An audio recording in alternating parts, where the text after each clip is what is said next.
Told you I was going to do a midweek stream, so here we are. And I also said I was going to do it later, so Wednesday is the middle of the week.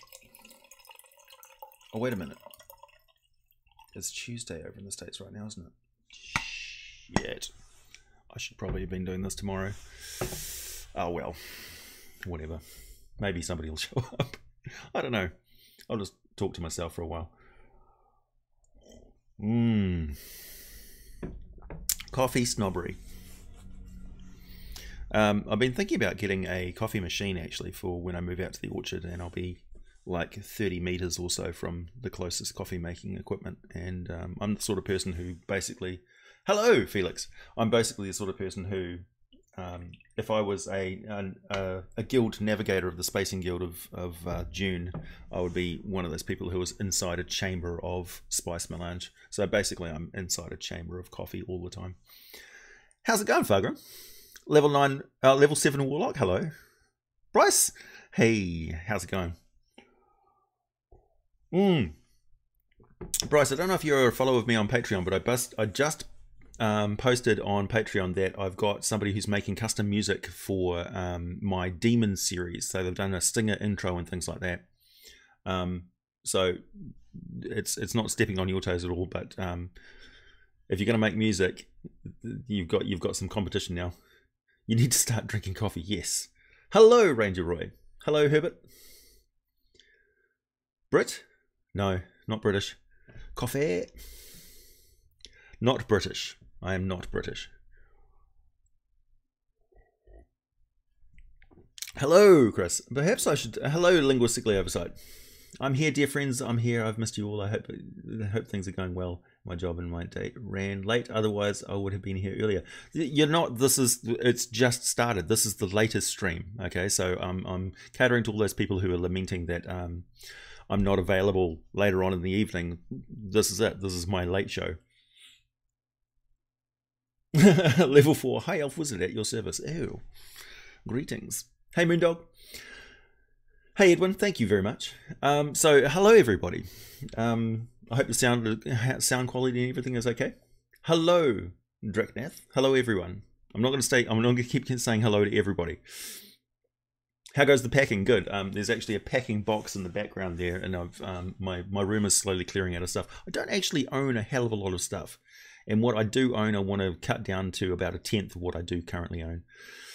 My aim eventually is to only have basically mobile, a laptop and various other equipment that I can use for maintaining and making videos and all that sort of stuff and doing live streams, and basically become a fully mobile human being.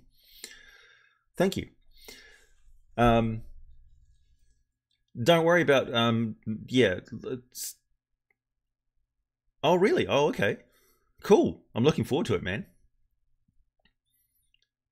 Greetings from Texas.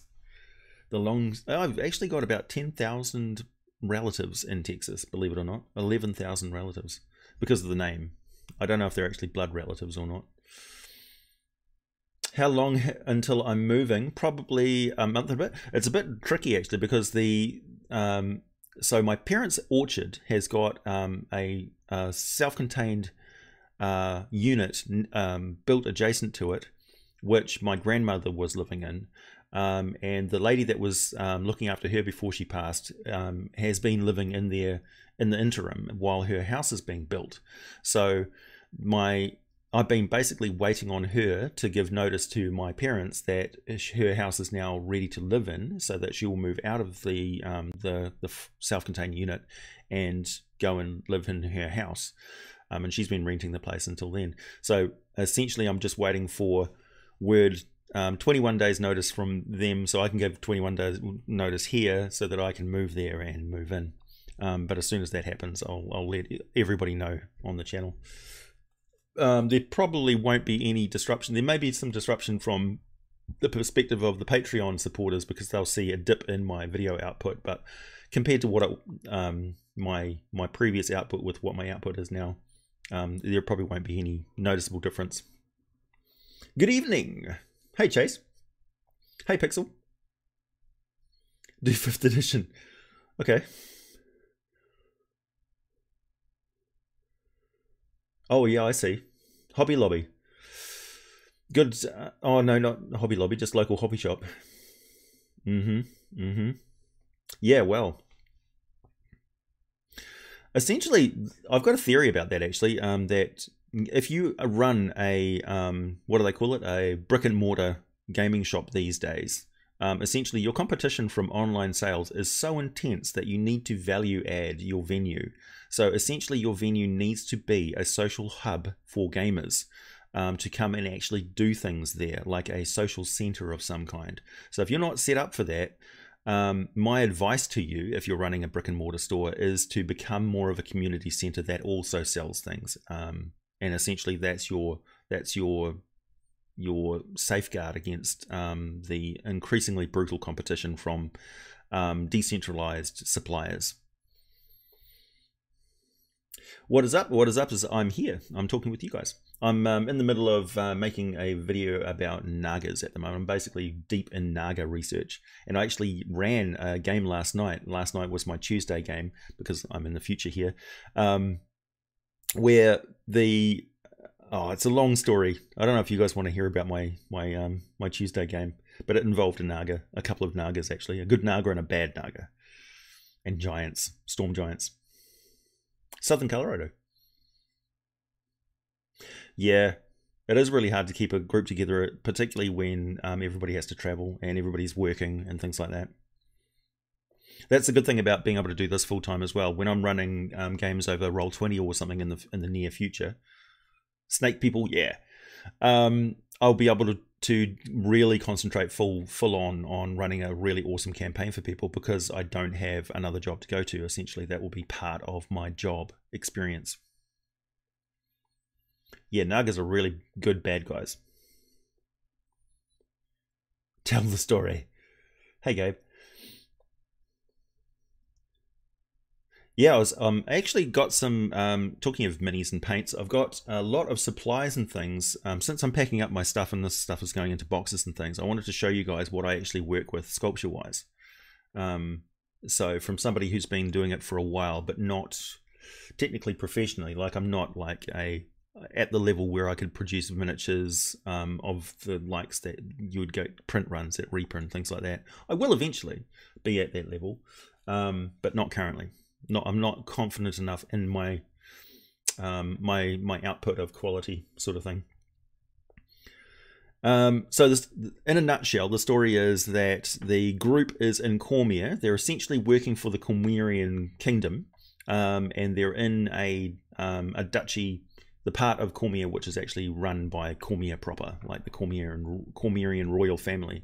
And they've just finished clearing out a kobold nest, essentially, where they got word that there was an orc invasion imminent with trolls and orcs coming over the mountains or coming down from the mountains. And as they were heading there, they encountered some unusual griffins. In fact, a raven griffin called a corvid, which they discovered is actually a type of griffin that is bred specifically by storm giants. So they were suspecting that there were storm giants in the area. The true plot is that some storm giants have moved into the area. They've activated an old netherese power source to fire up an energy source for an interdimensional portal and open a portal up to the world, the orc world, where the Thayan people once opened up a portal that let in all the Thayan orcs. And so there's another big pile of Thayan orcs about to invade Cormier, which is a dire disaster. So this group has infiltrated inside the old netherese city, encountered some Warforged type robot type things, which is really funny because there was like a Roomba that was quite a comedic character. And they've encountered all sorts of horrible things which were sitting in this netherese ruin for a very long time. And they found some Nagas, guardian Nagas, which have been guarding basically the power source, the big crystal keys that insert into these great big crystal pylons that sort of meet together, just like the core power source inside the Death Star. And there's one on this peak and there's another one underneath this peak. So the first one was ruined and deactivated, but the giants had come down through there, moved through. They had a chat with a Drider that's been stuck there for a very long time. Yes, the netherese. And so the Drider was actually fairly friendly because they just wanted to escape. It had been trapped there for a very long time because it couldn't get past a chamber which had been infested with gibbering mouther. And it also had an imp, sort of familiar partner, that trailed after the group as well. I love using imps that just remain invisible and undetected until suddenly they're there, and that it turns out they've been following them all along. And this particular imp was really hilarious. And that, like, he was talking to the Furbold cleric, and the cleric was like, "Oh, I need information and help from you." And he was like, "Perhaps you should examine the contract that you have with your god before you talk to me about my assistance, because if that contravenes the divine law of your god, essentially your soul will be forfeit. So think about that carefully." So the imp was actually acting in a highly lawful manner in that they have to explain exactly how dangerous dealing with them is to a mortal. And give them the choice. So they're a trickster, but when it comes down to you're doing something which may actually contravene your soul going to the correct afterlife, they have to tell the person. And this imp was just like really sarcastically smoking a cigar and mentioning it at the same time. So that was a really fun character. The giants were actually fighting a red dragon that had been sleeping and kept slumbering in the and a beyond chamber that the others haven't gone into. But yeah, there was a great big complex, and there was all sorts of locked up horrors and all sorts of stuff like that, and some trolls trying to escape when the power got turned back on and the robots came back alive. So yeah. What's the next horror from the abyss you will be unleashing? So if you're not a patron, you will the patrons will have seen the next horror which is coming up, which is I'm starting off with the lowest of the low, which is the Dretch, and then I'm going to be working on working my way down the list of big bad nasty horrible evil demons, such as the Nelfeshni, which is one I'm hoping to come up with next. And there's like Vrock and things like that. So I'll be covering some of the more well-known demon types, and but essentially I'm just going to be working my way through, and I'll be crossing them off the list, but I'll be picking and choosing it as is my fancy. I mean, it's suitable that I'd be making random videos about demons as I go anyway. The level of the party is 7th at the moment. They'll probably be 8th by the time they get out of this complex, because they're about to fight a spirit naga, the nasty naga, and also 2 storm giants. So yeah, the storm giants are incredibly powerful, and they've been encouraged to run away. They had an option. They had various options. So they had all sorts of resources that they could have used against the giants, but in their inimical fashion, they discarded all of them to go in there alone. But you've always got to factor in the fact that things that you put for your players to use as resources can't be critical to the end encounter, essentially. But I mean, they might die. They might all die. It could happen.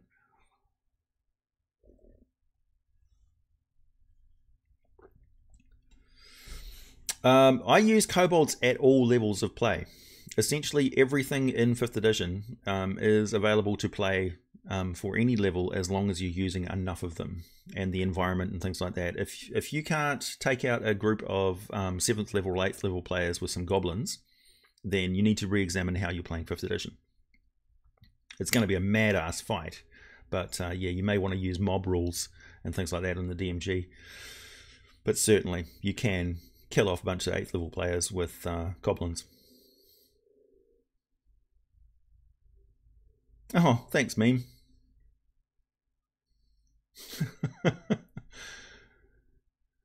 Yeah, so in relation to sculpting supplies, okay, so I'll just briefly cover what I use. So there's Sculpey, the original Sculpey. This is the soft white stuff that I use for the bulk material of stuff that I make. So I'll have an armature of usually tin foil, aluminum foil. There's also armatures that you can buy. These are humanoid figurine armatures that you get from Green Stuff World. So essentially this is a little lead cast humanoid figure that you can pose and then build up on top of them layers of detail using Sculpey. There's also the grey grey medium blend Sculpey that I use. There's also hard Sculpey, but I don't tend to use hard Sculpey very much because I just find it really difficult it's really hard on your fingers and things when you're molding it.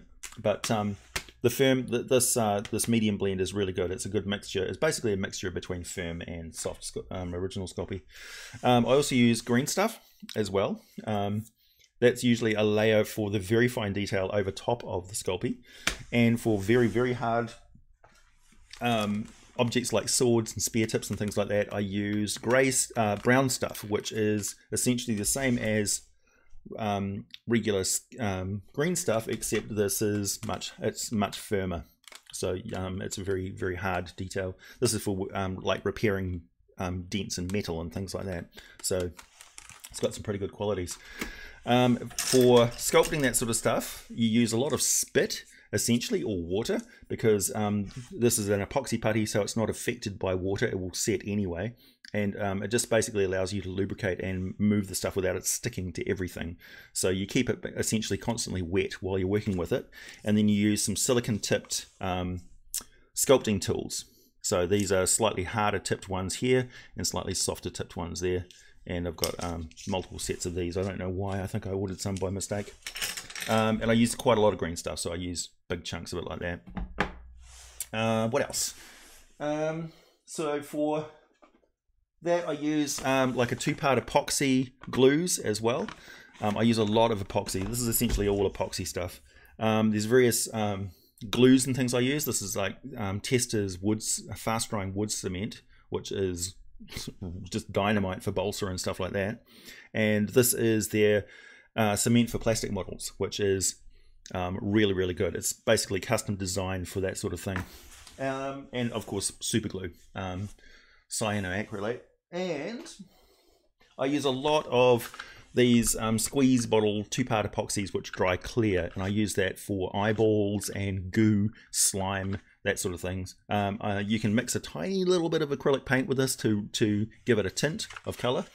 So if you're making oozes and slimes and things like that, you can make some really interesting effects that way. And finally, I use micro flat and micro gloss finishing varnish over the top of them. These are just acrylic varnishes, so you can wash them off with water and things like that, and they are top of the line, essentially. There you go. And using all of that stuff, I will be making things. Making things for you and doing like time lapses of me making stuff, and I'll be doing custom designs for specific monsters and things like that, and then I'll be selling them for things, selling them to people.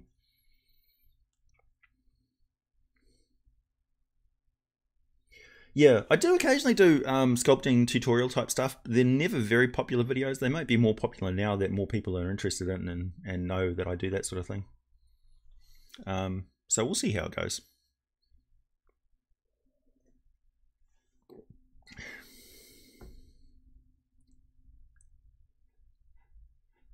What are you guys talking about? Played since 1984. Right. Yeah, I played since about the 80s as well. Even though I was... well, D&D's about as old as I am. I'm like 1 year younger than Dungeons & Dragons, technically.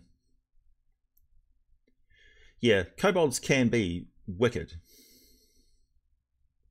Is 5e easy to learn, especially considering I haven't played anything past 2nd edition AD&D? Yeah, actually 5th edition would be more amenable to you learning it than 4th edition or even 3.5 maybe. I mean 3.5 follows on from it, but 5th edition is more like old school D&D than it is not like old school D&D.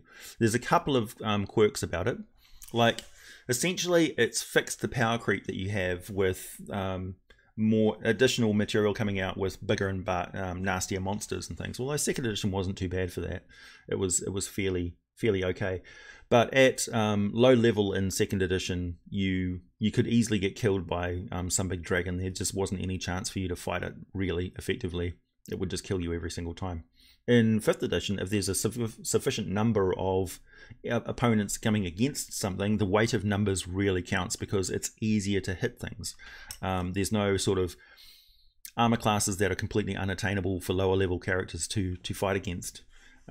So there's that. There's also a couple of little tricks that streamline play, such as advantage and disadvantage.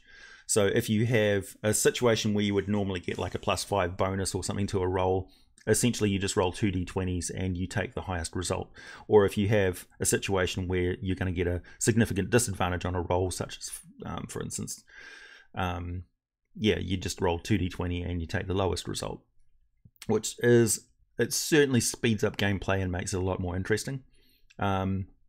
And yeah, things like that. That's how they resolve things like flanking and sneak attack and stuff in 5th edition these days. It's a lot simpler.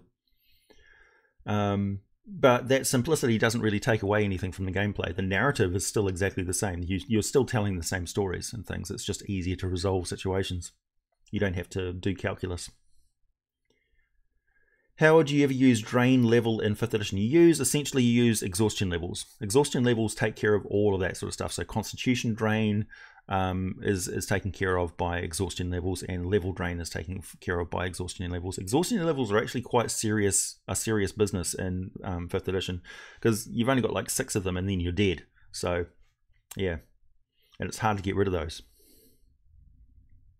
Action economy, yeah. You've grown up in 5th edition. Well, that's awesome, Fargrim. There's a lot of people who are like that. There's nothing wrong with 5th edition, man. The like, I was watching the Satine Phoenix and Kate Welsh were sitting down and talking about joining Wizards of the Coast and things, and there's kind of like, I like the fact that it's becoming a more, it's like deliberately a very inclusive game now. So it's much more open to the wider community of people. I mean, Dungeons and Dragons has always been available to everyone, but the community hasn't exactly been welcoming to everyone, and that's, I think, a fault of just the way the community built up originally. Really, it came from wargamers and things like that. So I don't know if there's any point in vilifying the past. Really, we just got to move forward into the future. And Kate Welsh was saying, like, she gets asked questions about the lore of D&D and she doesn't know stuff, or, you know, they're sitting down and designing things and they don't know everything about Dungeons and Dragons that's ever happened. So the people who are designing the game now don't have an encyclopedic knowledge of everything that is Dungeons and Dragons. Neither do I. And this is something that I wanted to tell people. I put out this information on lore and videos and things like that, but I don't know everything about Dungeons and Dragons. I don't know everything about the Forgotten Realms or Greyhawk and things. When I'm talking about, like, I don't know anything about Ravenloft, I've never played a Ravenloft game, and I'm only starting to read about it now. So I've got a basic idea of what Ravenloft is. I've got a basic idea about Eberron and things, but I haven't played a proper full-on Eberron campaign. So I just don't know a lot of those things. So yeah, I research things and give information, and I learn the information as I go, and hopefully people who are following along and watching my videos will learn the information with me and become more skilled as well. So Kate Welch is awesome. I've been watching her on Acquisitions Incorporated C-Team since she started there on that, and she comes from the gaming industry, so the computer gaming industry, EverQuest and things, and then some PvP stuff, as she was talking about, and now she's in with Wizards of the Coast. So yeah, but the Wizards of the Coast people are very approachable, and they're very interested in it becoming a community.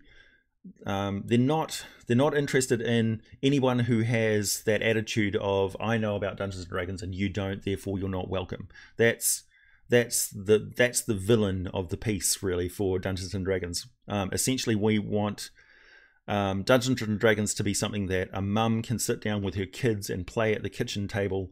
They put down their cell phones, or they use this dice rollers and things on their cell phones, and they actually sit down face to face and talk, which I think is the healthiest expansion into the mainstream that the game can possibly take. And I think anybody that argues that that's not a great idea, I'm not interested in your opinion, essentially.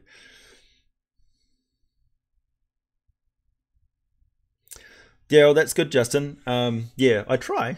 Have you ever considered doing something like story time videos about the past games, like events that stick in your mind, anything funny that fails, epic encounters? Yeah, yes, I have. I've occasionally talked about stuff like that. Hey, thanks, Bedbeard. we're just generally talking about anything really. I was just talked about sculpting supplies and stuff. If anybody has any, well, I don't know if there's any questions anybody has about sculpting supplies. You've probably seen it all before. Working with green stuff involves a lot of spit. A mom in American. A mom sitting with her kids at the kitchen table before supper. This feels so weird speaking with an American accent.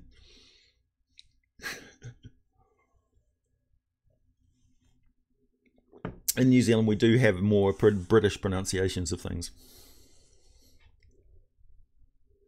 You missed the days of fear-mongering about deeds. Well, the fear-mongers are still there, man. Those evangelicals are... As soon as there's like... It's like...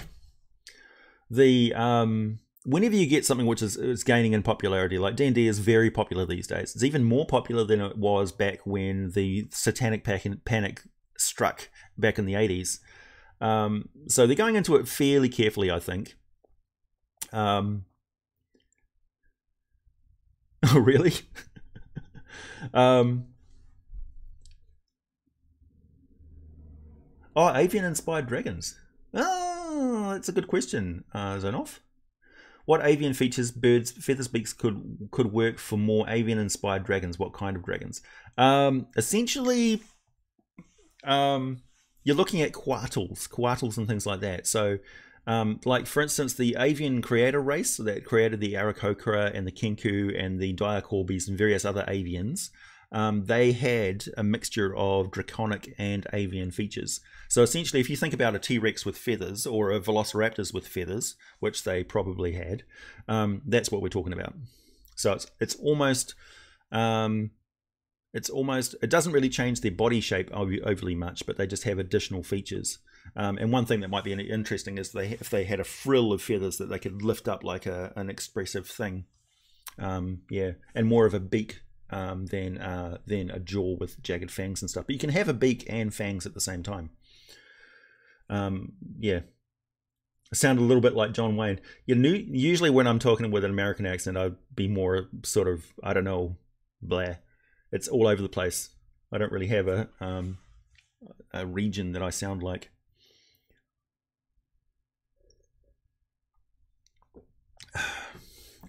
Yeah.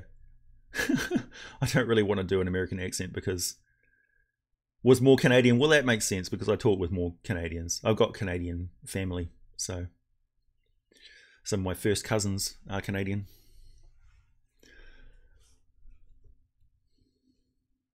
Chaos Gods. Yeah. People are very keen for me to do Warhammer 40k stuff, and I'm up with that. I don't know how interested everybody, the rest of the 8,000 regular viewers, would be in doing the Warhammer 40k stuff. Jim Jeffries is a legend, yeah.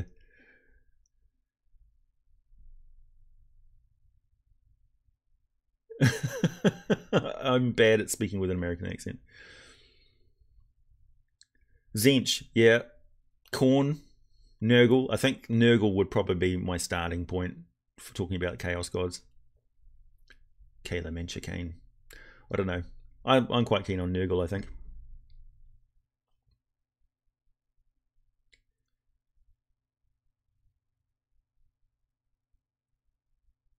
Oh, really? A skeleton. Blood for the Blood God. Yeah. What else was I going to talk about? Updates, developments. Oh, yeah. The question and answer thing that I had. Wow. The question and answer thing that I had on the community tab, talking about what sort of services and things, because there's a website called Scaleabout that have approached me to be on their sort of their beta testing phase, early adopter. So there's only a few creators on there, so it's quite an honor actually to be on it. They're more interested in smaller scale creators like me, with audiences between, they don't want people with millions. Well, they probably do want people with millions of subscribers, but they find that they're less engaged with their community than I am, obviously, as a smaller creator.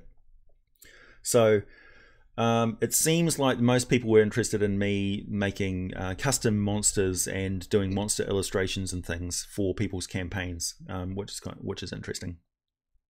But Yeah. Uh, the question is, if people are paying for that as a service, like obviously people were voting for seeing me creating custom monsters and things, but I'm talking about things that are like you pay money for something for you personally, rather than paying money for me to do something that everybody gets to see, which seems strange. So yeah. And as for like my sketching abilities and things, they're not fine art sketching. They're more like they're not exactly speed sketches either. They are fairly detailed, but I wouldn't do like a whole cinematic painting of your character and background setting or something like that. That's beyond my time. So it becomes a cost versus time factor, where if it starts cutting into my time that I use for making videos, then it's not cost effective at all. So really, like, to put it in perspective, if somebody was to pay me to make a video for their product, for a board game or something like that, first of all, I probably wouldn't do it, because it would have to be very specifically for you guys, for your interests. So things like gaming products and things like that would directly influence your, like, you'd use those in your game, sort of thing. That's the only sort of stuff that I'm interested in. That's very strictly D&D. So if a manufacturer came to me and said, we would like to hire you essentially to make a video for your audience, that would be around $800 US, which would be how much I would charge them for that. That's the going market rate for somebody with my level of audience and influence and things. There's an actual calculated thingamajiggy that you can go to that works it out for you. So minimum of that would be about 337. At the very high end, it'd be about 1,200 for a single video. Just to give you some idea of how much YouTube creators can actually earn from doing promotional stuff, even at a small level like mine. So yeah. So just to give you some idea of how much my time is actually worth, per se. And considering that a sketch or something like that will take me hours to do, yeah. Do I hear the voices? Yeah, Discord is awesome. Tends to be just like tends to be the same sort of people who are talking on Discord. I'd like more people to sort of get involved and just, when I'm not there, have voice conversations and stuff with each other. I'd love to go onto the Discord and there'd be like a conversation happening and me just sort of slip into the room. That would be awesome. I've got 2 3D printers linguistically oversight. What I'd actually like to do is probably sell the filament printers that I have and get a resin printer instead, for the level of detail and things that you need for D&D miniatures. Dungeon Master Scotty has clued me onto that. He's got a resin printer, which is essentially, you've got a bath of resin, and what it does is it shines UV light up underneath it, and that sets the resin, and it extrudes slowly from a plate. And yeah, it's much better detail, and also the resin is longer lasting than the PLA filament that people use.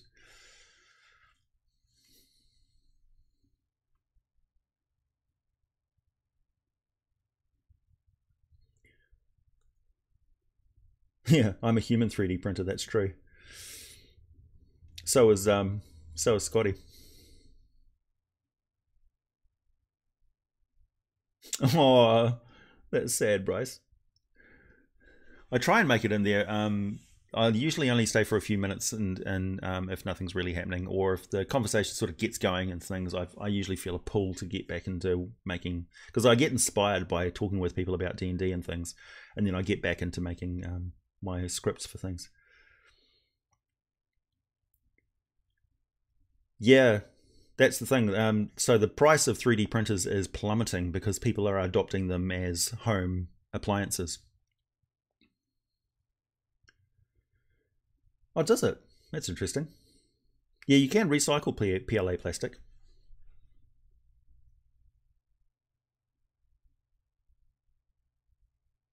You use it. Oh yeah, you use a type of resin, Daniel.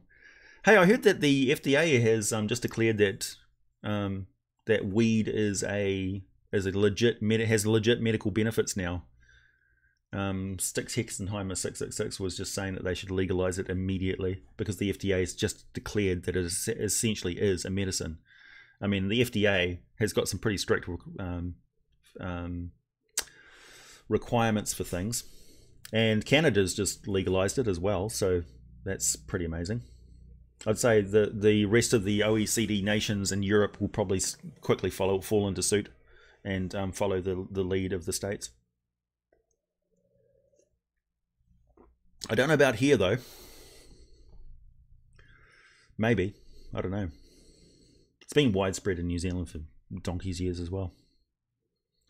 But it's kind of like, I don't know if they go out of their way to prosecute people these days in New Zealand, but it's still illegal here. You can still, you know, get land and property confiscated if you grow it on your property. Yeah, I saw there's a YouTuber DM who smokes the CBD stuff, which is not THC. It's just a hemp product, so it's not technically illegal, and it helps his anxiety and things like that. It's the more very soothing and relaxing. You can get the same effect if you smoke whatchamacallit, catnip. If you get the buds off a catnip and smoke that, it has the same sort of soothing and relaxing properties. Without being a narcotic, and it's not illegal. I know this because I'm a biologist, or I was.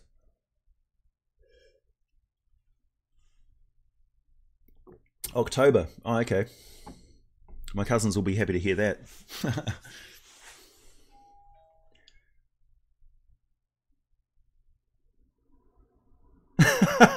That's true, Zonoff, they can. You're a poop minigun. Words. Words. You may hear my phone going bing, bing, bing, bing, which is on the admin on quite a few D&D groups on Facebook. So I get notifications for like Sages of Galarian, Sages of Candlekeep, Sages of the Forgotten Realms, War Captain's Council of Spelljammer, yeah, various things like that. Sages of Greyhawk, Oearth. Lots of sages. Yeah. Yeah, if you smoke catnip, your cat will be like, what the hell, man? What are you doing smoking my stash? Son of a bitch. What else was I going to talk about? The power of the glue stick. Oh yeah. So you guys remember that I was doing a little review of the Arcana note. Ding! Beautiful. Oh, this smells so good. So I got to use this last night in the game as well, and gave because when I ordered this from the Kickstarter, I got two of them, one for me and one for my fellow DM Ian. And he got the alternate graphics, which were more sort of hand-drawn looking, and it was equally cool. And we're both like totally enthusiastic about this thing. So I talked with Arcane Goods, the guys who made this, and said, oh man, it's really good. And also I did a little review on my video, check it out. And they were like, wow, we're so stoked to like see our product showing up in other people's videos and things. And I mentioned to them that I would really love a custom cover, a book jacket cover in leather of that style for my D&D books. And they said, wow, yeah, that's a good idea. That's something we would definitely use as well. And I thought there's also places where you can buy stamps, like heat stamps, branding stamps for leather and things. So I thought if I got some, if I could probably get somebody to manufacture a leather book cover like that for D&D books and stamp it with artwork and stuff, so that you could have your own custom leather book covers for your D&D books, because that would be cost effective. It probably wouldn't be too expensive to get stuff like that done.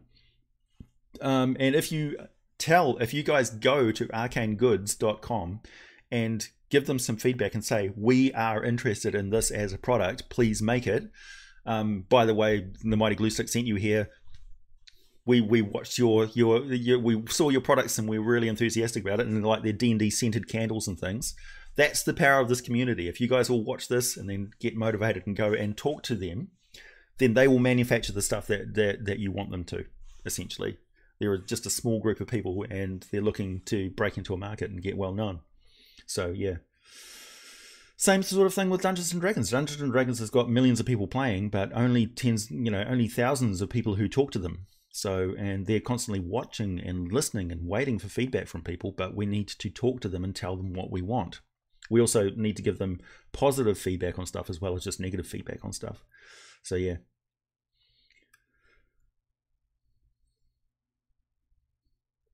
How to tell if your player is a pothead. I'm going to play a tabaxi. Tabaxi. Yeah. I'm going to play like a bard, wizard, elf. Can I make like my own food? Yep. It's like, what does a good berry taste like?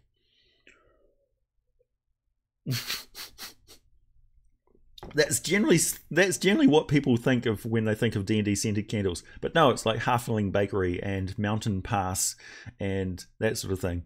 So it's supposed to evoke the environment that you're playing the game in.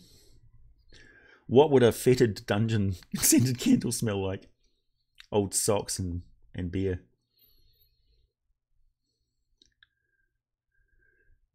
It's Christian stream, no swearing. Not exactly, no. You can swear on my channel. I don't mind.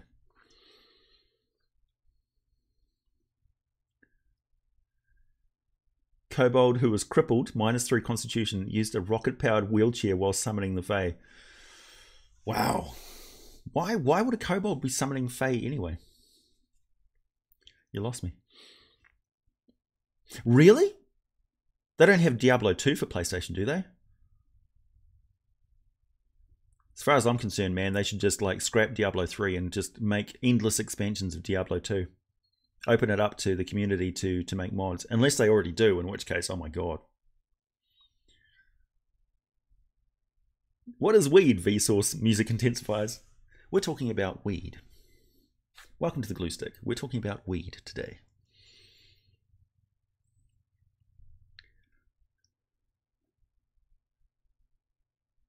You're never going to play a Kender.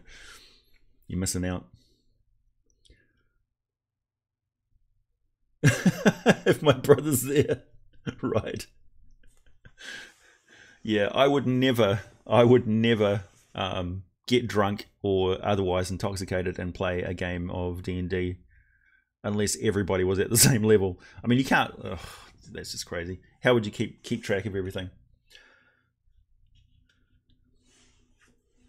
Like talking. You need to be able to talk, for instance, and listen to other people and follow a train of thought and keep track of things. It's not really conducive to it. Coffee. Coffee is the drug that you take when you're playing Dungeons and Dragons. And sugar. Loads of sugar. Gully Dwarf. Oh. Can you play a Gully Dwarf as a player character? I think you can. I don't think you should. What's the craziest character I want to play but I haven't? Let's see. A Warforged Draconic Blood Sorcerer. How is that even possible? But you can. Maybe the some of his arcane unguents, his fluids are actually dragon blood.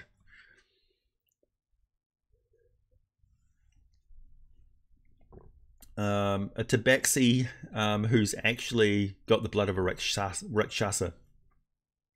So he's a Rakshasa sorcerer, or like a fiendish pact tabaxi warlock. Yeah, you can homebrew anything. Really? There's closed captioning? I'm not surprised. Who do you think programs that stuff? Who do you think is working at Google and NASA? New Zealanders, that's who. We're everywhere. No, the Warforged were created by somebody on Eberron. Who knows? I think it was dwarves. Dwarves using primordial magic. Because there's definitely an element of, oh yeah, that was something that I wanted to talk about as well. Some people have been asking me about demons and how demons could possibly work. What is a demon exactly? If nobody minds, I'd like to talk about exactly what demons are in Dungeons and Dragons, where they come from, what they do, how they operate. Yeah, look up who the director of NASA was for a very long time, for like 60 years or so. It was a Kiwi. Mostly in New Zealand, yeah.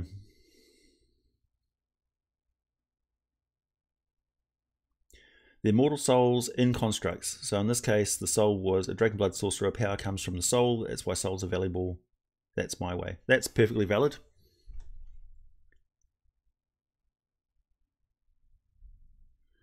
Ah, my friend has just given me a link to a leather manufacturer, a bespoke leather designer.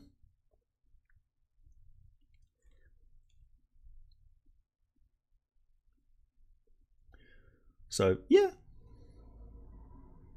there's places where souls come from in D&D. That's canon. And the divine and the infernals have got a pact, which essentially it's a mutual assured destruction sort of thing, where it's taboo to interfere with souls before they're born. So it may be interesting that they construct a body that a soul can inhabit. So essentially, the soul is born into the Warforged. However, the tricky thing is that Warforged aren't babies; they're born fully functional adults with personalities. So how does that work? Perhaps they are actually captured souls of other beings. I love the idea of like in Warhammer 40k, for instance, the dreadnoughts are the fallen soldiers who have been entombed in these cyborg construct war machines. So they've got hundreds of years of history of warfare, and they're a little bit crazy, a little bit spooky, certainly fanatical. I love the idea of a Warforged, which is a fallen hero who has been encapsulated into this artificial war machine. Yeah. Okay. So demons are. So what happened was originally the Oberith wanted Tharizdun to put the shard of elemental of pure evil, so a shard of the evil intention, the almost like the evil will of another universe, encapsulated as a physical object that they sort of shoved through from this other universe. And put it into the astral sea, in which case it would have corrupted the astral sea and used the stuff of the astral sea to create the bodies and things of the demons. So the demons would have been immortals. They would have been corrupted angel type, celestial type things. They would have essentially been thought entities, like the Debuk and things like that, who are spirit entities that can inhabit things. So yeah. But that's not what happened. Tharizdun plunged into the elemental chaos, so they became corrupted elementals. So what happened was the Abyss plunged. Basically, the Abyss is a living gateway between their ruined, dying alien universe with completely different physical laws, and they came through, boiled through. Only a few of them survived the transition intact. The rest of them were just basically soul living stuff, entities, spirits that infused the elemental stuff of the elemental chaos. And much like elementals, so the way elementals work is they are spiritual entities, life forces that don't have a physical body of their own. They inhabit and move through immaterial objects, just like we move through air or something like that. But instead of being a physical object which is moving through air, they're an energy force that moves through the air, and whatever they're in becomes their body. So much like I'm electrical fields inside this material, but I produce the material myself. I convert it from other things and turn it into animate objects through chemistry. Elementals don't need to worry about the chemistry aspect of it. Neither do demons. So demons can inhabit immaterial objects and things like that, much like elementals can, and they make their own bodies out of stuff. But they're more geared towards warping and twisting living material as well. So elementals can't inhabit living things, but demons can. So that's the big difference between them and elementals. The other flip side of that is the jinn. So the jinn, the genies, are essentially, they happen when a soul inhabits and binds with an elemental soul, an elemental life force. So that's that. Then all of a sudden they become a living soul, which can manipulate and move around and change and alter reality in the same way that an elemental can. So yeah, there you go. Oboxob is coming along. That's part of it, really, to explaining what Oboxob is and how they corrupted all the different dimensions. So yeah, when the demons invade, when the abyss breaks through into another dimension, that essentially is what happens. It pours all of that corrupting energy, that life force, into the physical material of that plane. So the real danger of demons, the uncontrollable aspect of demons, is that the life force that they're radiating is that demonic energy that they have infests everything like radiation, and you can't get rid of it because it's alive and it's malicious and it's fighting back against you. So your coffee cup may sprout fangs and bite you, and you get infected with demon energy because it's infecting you and moving through you as well. It's just uncontrollable, uncontainable. So the only way to get rid of it is just to burn everything, purge everything, and that's why it's so hard to contain. And yeah, so a small amount of like the monstrousness of the devils is because they were fighting against these demonic forces for so long that they were essentially becoming more monstrous, but containing and working against it as well, because their willpower is stronger than the monstrousness of them. So yeah, but that's it in a nutshell, really.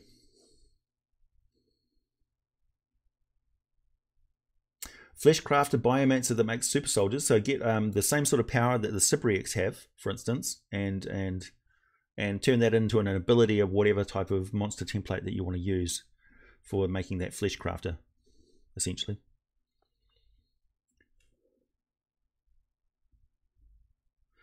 Yeah, the 9 hells are fairly limited because it's 9 domains, 9 places. I mean, there's huge amounts of material and places and locations and things in the 9 hells to talk about.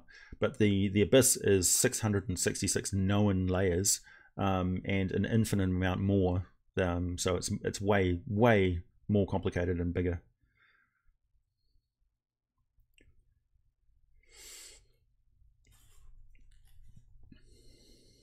Yeah, I just did Aarakocra earlier this week. So I've got some other videos coming up. For instance, the Shoggoth is another video that was a Patreon request, which I churned out in a day. So the Shoggoth video is coming up soon too. That'll probably be, I think it's tomorrow. Oh, no. Tomorrow is another major demon lord. Tomorrow is Dagon. Finally. Can a demon be consumed? Is that what you're saying? I don't know what that word is.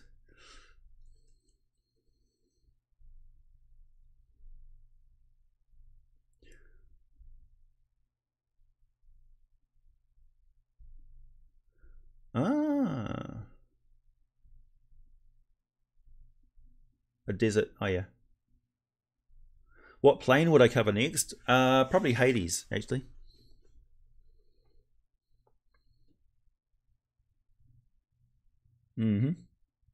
There's black markets everywhere.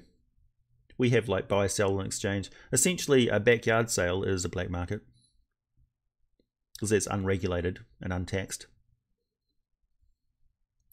Not necessarily. Demons get stronger the more other demons they consume. So the more of that abyssal energy that they hold within themselves, the more powerful they are. Exactly like elementals.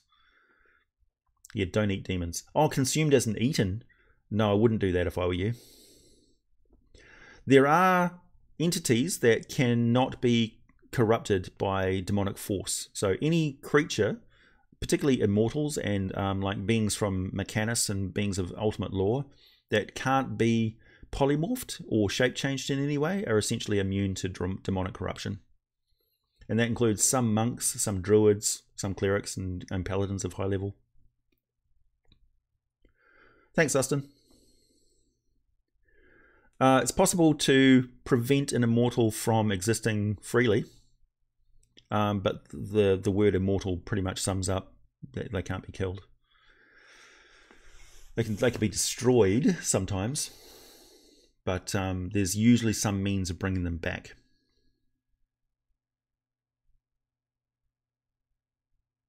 A video about you. Thanks, Jim.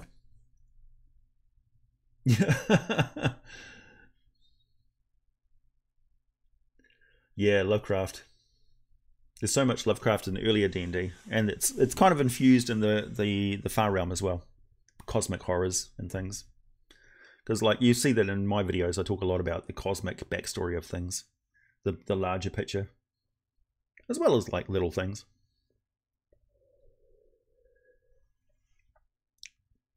What did everybody think about the video on mites and snyads and germline? Future D&D expansions, well, I'd like to see them take on Spelljammer and Planescape. Oh yeah, yeah. The Far Realm stuff, that was Bruce Cordell, essentially, wrote a lot of the Far Realm stuff. He pretty much invented the Far Realm. So he kind of codified the alien horror aspect of the game and the psychic, the origin of psychic stuff in the game, kind of. Like that's, you know, the Mind Flayers and things like that, and the Aboleth are aberrations, technically.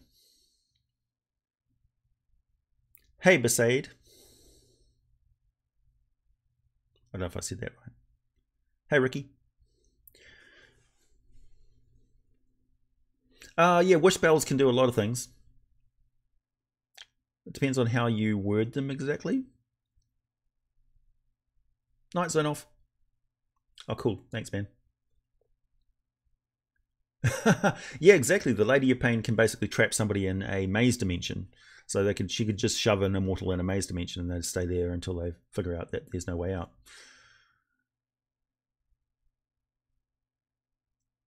They can clearly be killed with axe poison, obviously. You can kill a god with axe poison. Immortals can be killed with axe poison. Starfinder. Yep.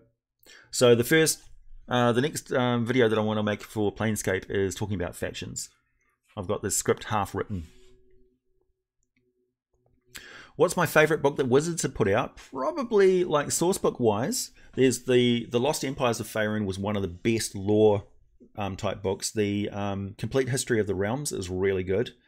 Though a lot of people complain about the last few pages because it's like their 4th edition weirdness.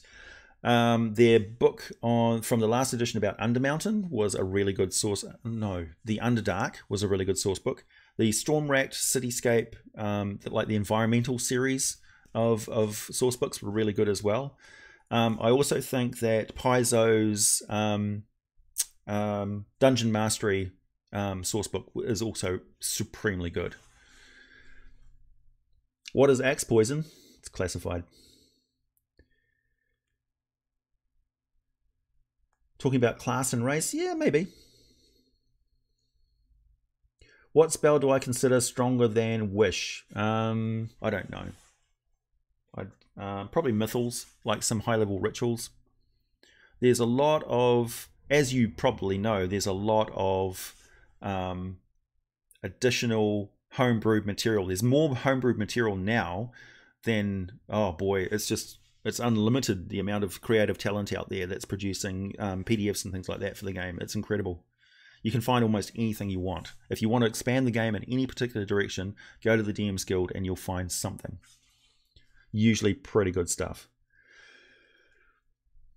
Fantastic treasures. Oh yeah, I love books of magic items and treasure and stuff.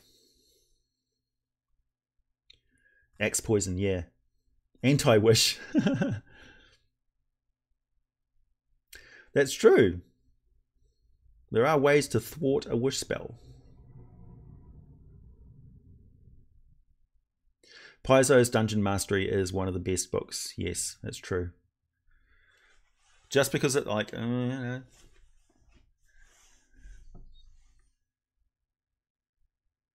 Yeah, like I don't just play Dungeons and Dragons. I play other games as well. Tiamat is not the strongest deity, no. She's pretty formidable. When gods fight, it's not just a one-on-one fight. They fight across multiple planes of existence. So essentially, they coordinate and fight many different aspects of themselves at the same time. And that is how gods can fight and how mortals can't fight gods. You may kill one aspect of it. Like it's like essentially imagine I existed with lots and lots of glass panes between me and my body parts. I could move through the glass panes freely and I could see everything happening around me because I can look through the glass planes at all these different places. But the things that are in between those glass planes, they're impenetrable, obscuring barriers that they can't see past. And they can only see the aspect of me which is inside that particular glass plane, right? So the gods are moving between all the different dimensions at the same time. They're bigger than those dimensions can hold. And Ao binds all those different aspects of them together. So that's how a mortal becomes a god, because Ao says, okay, you're sufficiently awesome, and all of the different versions of you from different alternate dimensions are awesome as well. So I'm going to bind them together and spread your consciousness and expand it to encapsulate all of them. So that's how gods operate, and that's why mortals bound in those particular little bits can't kill all of them. So they may fight just the hand which is in that particular plane, and the gods can just extend an avatar, which is like a finger of them in another plane, and operate around in that. But you have to be a god and be able to move between all those different dimensions at the same time to take on all of that god and kill all of that god. That's essentially how it works. So inside that one particular plane, that aspect of them will have stats and things like that, but killing that doesn't kill that god. It may hurt them, like losing an arm certainly hurts, but it doesn't kill the entire entity. So that's the explanation for you.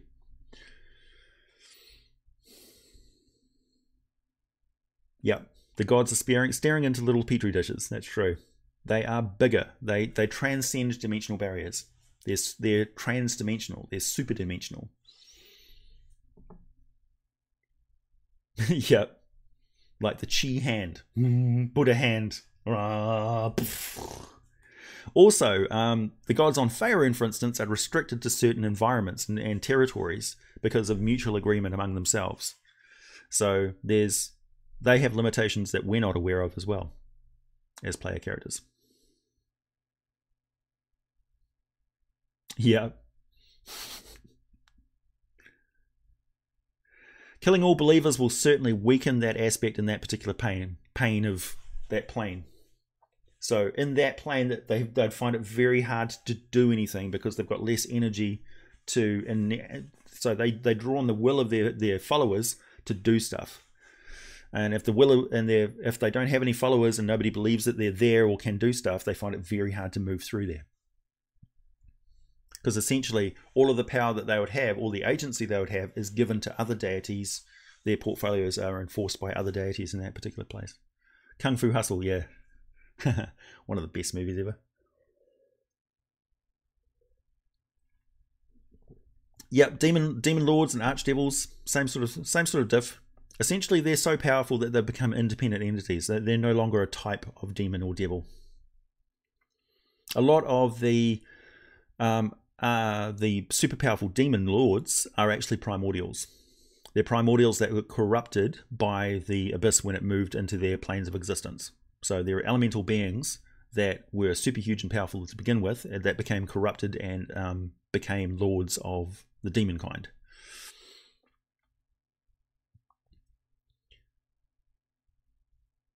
Yeah.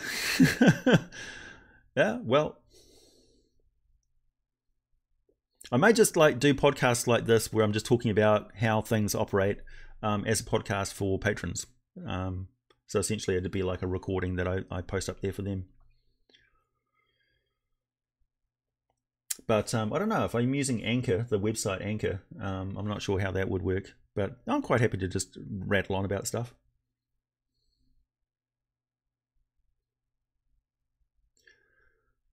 Everyone knows about axe poison. They don't know exactly what axe poison is.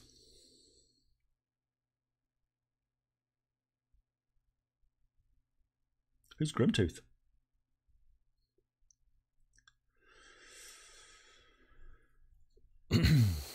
What was that about Grimtooth? Who's Grimtooth?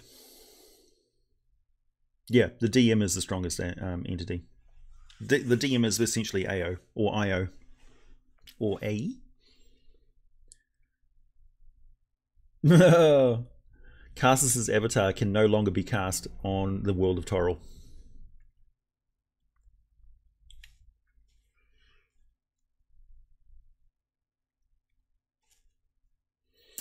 Hey, look at that, everybody. It's an hour. Time for me to go. Grimtooth the Kobold, Eater of Worlds. Ah, okay.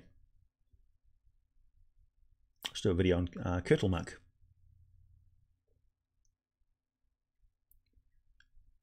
Yeah, AO said no and he wound up as a vestige.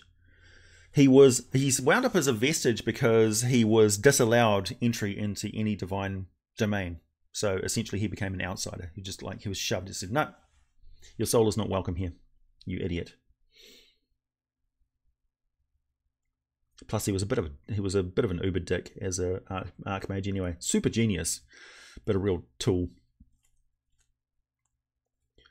Have you read the Forgotten Realms Atlas by Karen Wynne Fonstad? No, I don't believe I have. I'll have to check that out. I'm going to copy paste.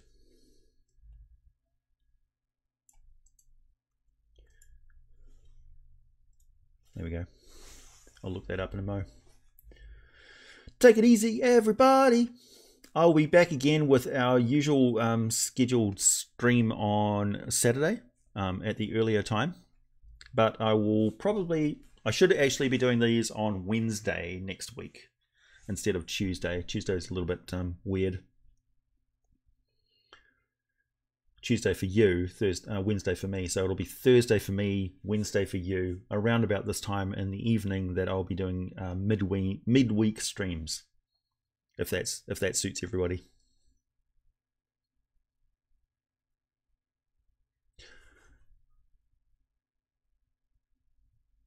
No, it came through the Far Realm, but the Shard of Evil actually came from an entirely different multiverse, one that had very different physical laws. All right, everyone. Catch you later. Lovely chatting with you all and seeing those people who don't normally get to participate in our live streams. Take it easy. Happy gaming. If you can't be good, be careful.